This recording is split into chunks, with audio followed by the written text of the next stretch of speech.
কাপোৰ যিযোৰ মোৰ এংগেজমেণ্ট মানে মই কোৰ্ট মেৰেজত পিন্ধিছিলোঁ কিন্তু এতিয়া একচুৱেলি কি হ'ল মোৰ সেই কাপোৰযোৰৰ ব্লাউজটো অকণমান টাইট হৈ গৈছে সেইকাৰণে ভাবিছোঁ মই নতুনকৈ তাক ষ্টাইল কৰোঁ কাৰণ কাপোৰযোৰটো পেলাই দিব নোৱাৰি তাতে বহুত বেছি মৰম এনেকুৱা ধৰণৰ চিলভাৰ কালাৰ হওক ব্লেক হওক হোৱাইট হওক সেইবোৰ সদায় মানে চলে ন আৰু এইটো মুগা কালাৰটো তো সেই তেনেকুৱা ধৰণৰ কাপোৰবোৰ আচলতে মানে অজৰমৰ বুলিও ক'ব পাৰি কাৰণ ৰংবোৰ আৰু সদায় সেইটো ট্ৰেণ্ডত থাকে আৰু এই কাপোৰযোৰ সেইটোৱে গ্ৰে কালাৰ হয় গতিকে সদায় থাকিব আৰু বহুত ষ্টেণ্ডাৰ্ড লাগে ভাল লাগিছিলে মই আপোনালোকক বাৰু লগতে এটাচ কৰি দিম মোৰ এই মানে বিয়াৰ মানে এংগেজমেণ্টৰ দিনাৰ ফটোখিনি আৰু হয়তো আগতে যি চাইছে মোৰ 21 বছৰীয়া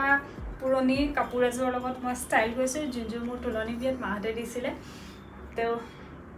সেই কাপোৰযোৰৰ লগত মই আচলতে ষ্টাইল কৰিছিলোঁ তো ভাবিছোঁ এতিয়া এইটোৰ লগত কওঁ আচলতে কথাটো হ'ল মোৰ ইয়াত মই যিহেতু বেংগলোৰত আছোঁ গতিকে মোৰ ইমানকৈ কাপোৰ মানে নাইও বাৰু কাৰণ বেংগলোৰলৈ মই ইমান ব্লাউজ অনা নাছিলোঁ কাপোৰো 2-3 যোৰ আছে মই সেইকেইযোৰকে অলপ মানে ৰিপিট কৰি থাকোঁ তো সেইকাৰণে ভাবিছোঁ এই কাপোৰযোৰৰ লগতে অকণমান ষ্টাইল কৰোঁ আৰু যিহেতু এতিয়া কাপোৰযোৰ পিন্ধাৰ আগতে মই ধুনীয়াকৈ অকণমান মেকআপ চেকআপ কৰি ল'ব লাগিব তো মেকআপ চেকআপ কৰি মেলি আপোনালোকক এই কাপোৰযোৰ পিন্ধি দেখাই আছোঁ কেনেকুৱা লাগিছে আপোনালোকে কমেণ্ট কৰি জনাব